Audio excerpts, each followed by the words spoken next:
పూజా హెగ్డే చేసిన వ్యాఖ్యలు నిజంగా చాలా పరిపక్వతను చూపిస్తున్నాయి.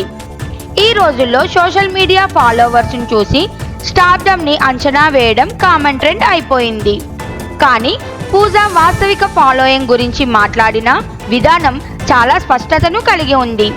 తనకు ఇన్స్టాగ్రామ్లో 26 నుండి 27 మిలియన్ ఫాలోవర్స్ ఉన్నా ఆ సంఖ్య బాక్సాఫీస్ వద్ద టికెట్లలోకి ట్రాన్స్లేట్ అవ్వదని చెప్పడం నిజంగా గ్రాండెడ్ స్టేట్మెంట్.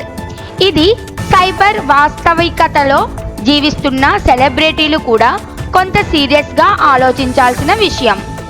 అంతేకాక ఫాలోవర్స్లో చాలామంది బ్యాడ్స్ యాక్టివ్ కాని యూజర్స్ ఉండే అవకాశం ఉంది అనే ఆమె వ్యాఖ్య ప్రస్తుత డిజిటల్ మార్కెటింగ్ ట్రెండ్పై ఒక ప్రశ్న వేస్తోంది.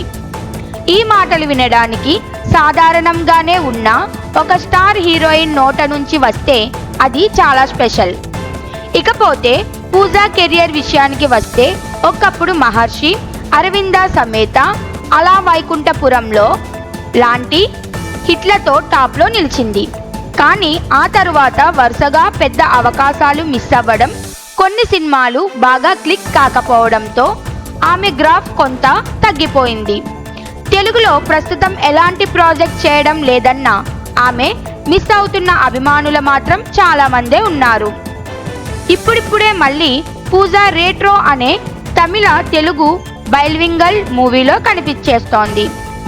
ఇది ట్రెడిషనల్ రోల్ అని టీజర్లతో అర్థమవుతోంది. కార్తీక్ సుబ్బరాజ్ లాంటి యూనిక్ డైరెక్టర్ దర్శకత్వంలో వస్తున్న ఈ సినిమా పూజాకు మంచి కంబ్యాక్ కావచ్చని ఆశలు ఉన్నాయి. అయితే అదే రోజు నాని హిట్ 3 పాన్ ఇండియా స్థాయిలో రిలీజ్ కావడం అనేది కొంచెం టఫ్ సిట్యుయేషన్.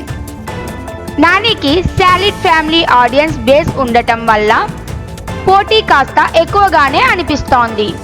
అయినా పూజా రేట్రో సినిమాలో తన పర్ఫార్మెన్స్కి ట్రెడిషనల్ టచ్తో మినిమం హైప్ తెచ్చుకుంటే అది ఆమెకు మళ్ళీ టాలీవుడ్ డోర్ ఓపెన్ చేసే ఛాన్స్ ఉంది.